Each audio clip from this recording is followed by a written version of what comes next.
मुझे पता है कि इस वक्त तुम में से बहुत सारे ऐसे बच्चे होंगे जिनके सिलेबस जो है वो कवर नहीं हुए हैं, बहुत सारे चैप्टर्स तुम लोगों के कंप्लीट नहीं हुए हैं और इस वक्त अब तुम्हारे पास में समय बिल्कुल नहीं बचा हुआ है। और ऐसे समय पे ये इंपॉर्टेंट वीडियो तुम लोगों को बहुत बहुत बहुत ज्यादा हेल्प कर देगा, क्योंकि मैं इस वक्त तुम लोगों के लिए लेकर आया हूं most repeated previous year questions, जिसमें कि 2 नंबर 3 नंबर वाले हम लोग सारे क्वेश्चंस तुम लोगों के लिए कवर कर देंगे। अभी मैं तुमको सब दिखाऊंगा। यहां पर हिस्ट्री सेक्शन यहां तुम्हारा पूरा कंप्लीट हो जाएगा, मतलब यहां से तुम टेंशन फ्री हो सकते हो। और इतना ही नहीं, ये सिर्फ 2 नंबर और 3 नंबर पे लागू नहीं रहेगा, इवन ये लॉन्ग क्वेश्चन जो है ना तुम्हारा 5 नंबर वाला, उसमें भी तुमको बहुत बड़ा हेल्प हो जाएगा इन्हीं क्वेश्चन से। ठीक है, सो बहुत इंपॉर्टेंट है, जल्दी से यहां पे दबा के लाइक कर दो। और यार तुम में से जो भी स्टूडेंट अगर पहली बार अभी यहां पर आए हो तो एसएसटी का चैनल का प्लेलिस्ट पड़ा हुआ है, ठीक है, डिस्क्रिप्शन में, वहां से तुम बादा की वीडियोस देख सकते हो। और पहली बार आए हो तो सबसे पहले चैनल सब्सक्राइब करो। ठीक है, अब जल्दी से आओ, यहां देखो most repeated previous year questions, जिसमें मैंने 52 क्वेश्चंस दिए हैं। सारे जो प्रीवियस कंप्लीट पूछे गए हैं ना बोर्ड एग्जाम में,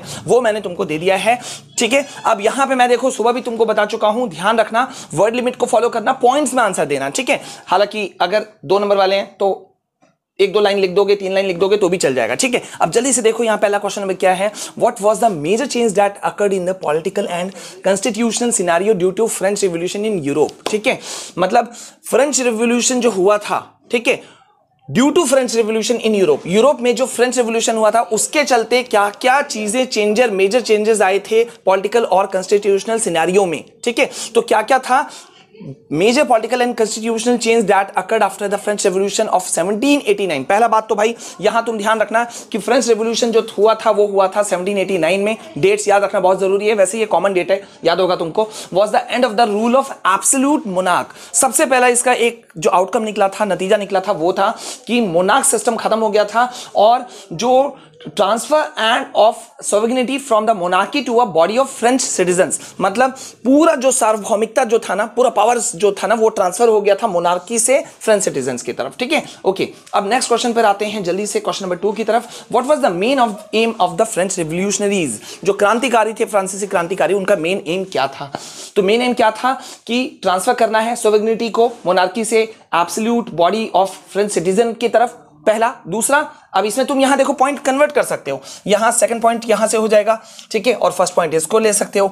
दूसरा क्या था? To create a sense of collective identity among the French people. हो गया, क्लियर है। चलो क्वेश्चन नंबर 3 पे आते हैं। What was the meaning of liberalism in early 19th century in Europe में 19th सेंचुरी में लिबरलिज्म का मीनिंग क्या था? ठीक है, तो नए मिडिल क्लास के लिए लिबरलिज्म क्या चीज डिनोट करता था? Freedom for the individual and equality of all before the law. ठीक है, ये किस तरह से था?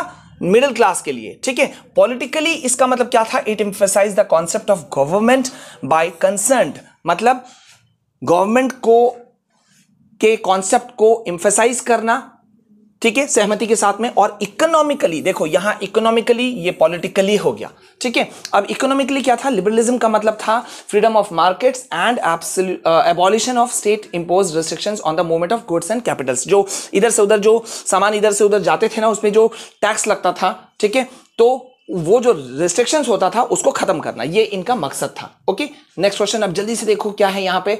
देखो यहां पे नेशनलिज्म इन यूरोप के पहले क्वेश्चंस को मैंने ले लिया है। ठीक है, अब यहां पे देखते हैं what was the major change that occurred in the political and constitutional scenario to the, हो गया, ये वाला क्वेश्चन रिपीट हो गया है, sorry. How did a wave of economic nationalism strengthen the wider nationalist sentiments growing in Europe? ठीक है, explain. अब भाई ये देखो, ये क्वेश्चन जो है ज्यादा इंपॉर्टेंट है, और अगर चाहोगे तो इसलिए मैंने इसको यहां 5-6 पॉइंट्स में लिख दिया, क्योंकि तुम 2 नंबर के लिए यूज होगा तो थोड़ा कम कर देना, 3 में जरूरत होगा तो लिख देना, 5 में जरूरत होगा तो 5 पॉइंट्स तो हैं ही यहां पे। ठीक है, हो गया। अब यहां जल्दी से आ जाओ नेक्स्ट क्वेश्चन पे, जहां जहां समझाना होगा मैं समझाते जाऊंगा। Describe the events of French revolution which had influenced the people belonging to other parts of Europe. ठीक है, यहां पे क्या पूछ रहा है? जो फ्रेंच रिवॉल्यूशन के जो इवेंट्स हुए थे जिसने की प्रभावित किया था लोगों को, people belonging to other parts of Europe, जो यूरोप के दूसरे भागों में जो लोग रहते थे उन लोगों को भी प्रभावित किया था। किस तरह से? तो यहां क्या था? व्हेन द न्यूज, पहला पॉइंट देखो, यहां पहला पॉइंट हमने लिखना शुरू यहां से किया कि when the news of the French revolution reached different cities of Europe, students and other members of educated middle class began to set up. सबसे पहले इन्होंने क्या किया? स्टूडेंट्स ने और मिडिल क्लास जो पढ़े लिखे लोग थे उन लोगों ने क्या किया? जैकोबिन क्लब्स की स्थापना करना शुरू कर दी, जिसने की which influence the French army, जिसने फ्रेंच आर्मी को इन्फ्लुएंस किया। ठीक है, next, the French army began to carry the idea of nationalism abroad. जो आर्मी था उन्होंने नेशनलिज्म के कॉन्सेप्ट को बाहर फैलाया। तीसरा, the Napoleonic code introduce in 1804। Napoleonic code याद रखना बहुत इंपॉर्टेंट है, 1804 में आया था।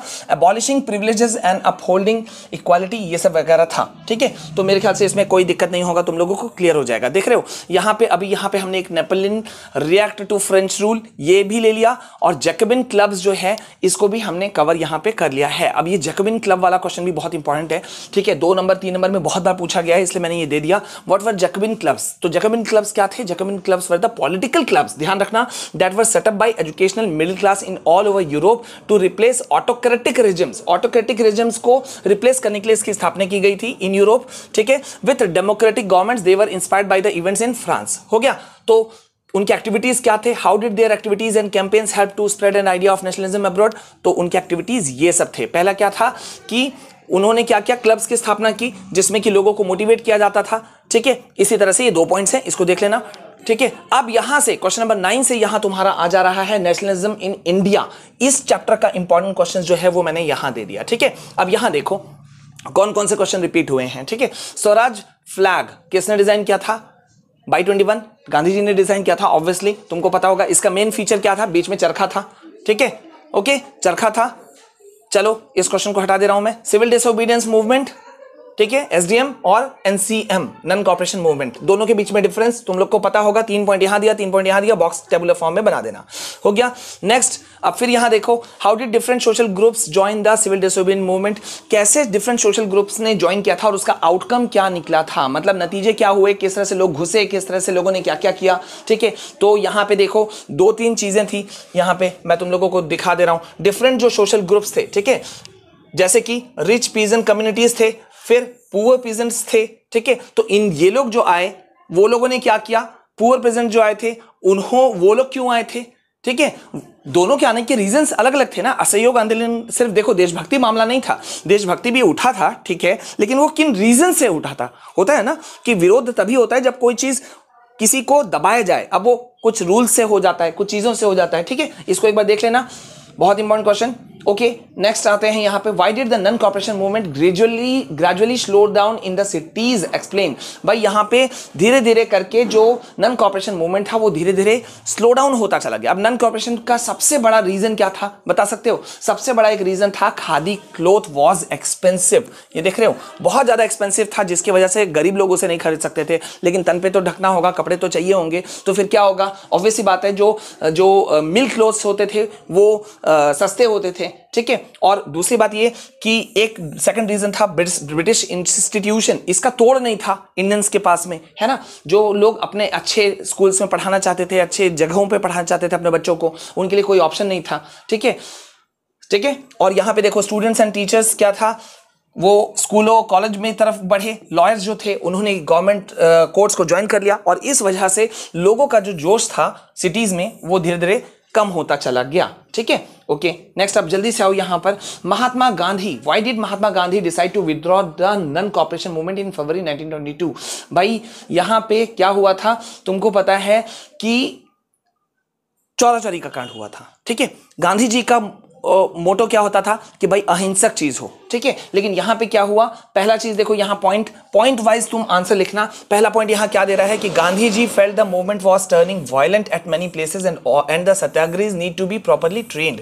उनका मानना था कि भाई पहला तो अगर हो रहा है ये विरोध तो अहिंसक हो, दूसरा हिंसक तो बिल्कुल नहीं हो, और धीरे धीरे लोग जो है वो डिसिप्लिन को खो रहे हैं। पहला रीजन। दूसरा रीजन कि विद इन द कांग्रेस के अंदर में ही कुछ लीडर्स जो थे वो by now tried of mass struggle and wanted to participate in the elections to the provincial and council set up there after by the government of India Act 1919। देखो इसमें क्या था कि बहुत सारे जो कुछ कांग्रेस के अंदर के नेता जो थे वो चाहते थे कि लोगों की बात को सामने रखा जा सकता है, किसके द्वारा? कि अगर वो इलेक्शन में पार्टिसिपेट करें जो कि होने वाला था प्रोविंशियल काउंसिल्स में, ठीक है, by the government of India act 1919, तो उससे क्या होगा ताकि वो लोगों को आवाज पहुंचा सकें। ठीक है, लेकिन फाइनल ब्लो कब हुआ? जब वायलेंस हुआ चौरा चौरी का 1922 में, उस समय ये हिंसक हो गया। ठीक है, तो उसके बाद में गांधी जी ने फाइनली डिसाइड किया कि भैया ये नहीं करना है हमें। ठीक है, अब देखो आगे इसी तरह से ये कुछ क्वेश्चंस हैं। Describe any 3 major problems faced by the peasants of Awadh in the days of non cooperation movement. यहां पे ये दिया हुआ है, how could non cooperation movement became a movement, give your opinion. पहले मैं यहां पे बता दूं बच्चा पार्टी मेरे कि मैं तुम लोगों को देने वाला हूं इसका पीडीएफ, लिंक डिस्क्रिप्शन में मौजूद है। मैं अभी एक्सप्लेन नहीं कर रहा हूं क्योंकि समय बहुत कम है, कोई दिक्कत हो तो जरूर पूछ सकते हो तुम लोग। यहां पे देखो मैंने तुमको सब दे दिया है, सॉल्ट मार्च के फीचर्स, ठीक है, रॉलेट एक्ट क्यों अपोज किया गया था इंडिया में वो, देन यहां नेक्स्ट क्वेश्चन देखो, explain the reactions of the Indian people against the Rowlatt act, ठीक है, ओके। अब यहां देखो, Why is it said that there was no other war earlier like First World War? अब ये फर्स्ट वर्ल्ड वॉर के ऊपर में ना घुमा फिरा करके बहुत सारे क्वेश्चंस आते हैं, इसलिए वो सबको देख लेना, ठीक है। इसी तरह से ये क्वेश्चंस हैं जो तुम लोगों के लिए दिए हुए हैं, सारी चीजें कॉर्न लॉज, सॉरी ये स्पेलिंग गलत हुआ है यहाँ पे, ठीक है, कॉर्न लॉज है CORN, ठीक है। तो इस सारे क्वेश्चंस को तुम लोग को देख लेना है और याद कर लेना। यहां तुम्हारा ये पार्ट खत्म हो जा रहा है, उम्मीद है तुमको बहुत ज्यादा फायदा मिलेगा, तो दबा के लाइक करो, शेयर करो और यार ऐसे ही सपोर्ट करो, ज्यादा से ज्यादा फैलाओ, ठीक है। मैं चाहता हूं कि इस वीडियो पे 10,000 लाइक्स कंप्लीट होने चाहिए, ठीक है, और मिनिमम होने चाहिए कम से कम 3,000 से ज्यादा कमेंट्स। अब देखते हैं तुम लोग क्या करके देते हो, ठीक है। अभी के लिए बस इतना, पीडीएफ मौजूद है डिस्क्रिप्शन में, डाउनलोड कर लो, पढ़ो, ठीक है। नेक्स्ट वीडियो आ रहा है, चलो, जय हिंद, जय भारत।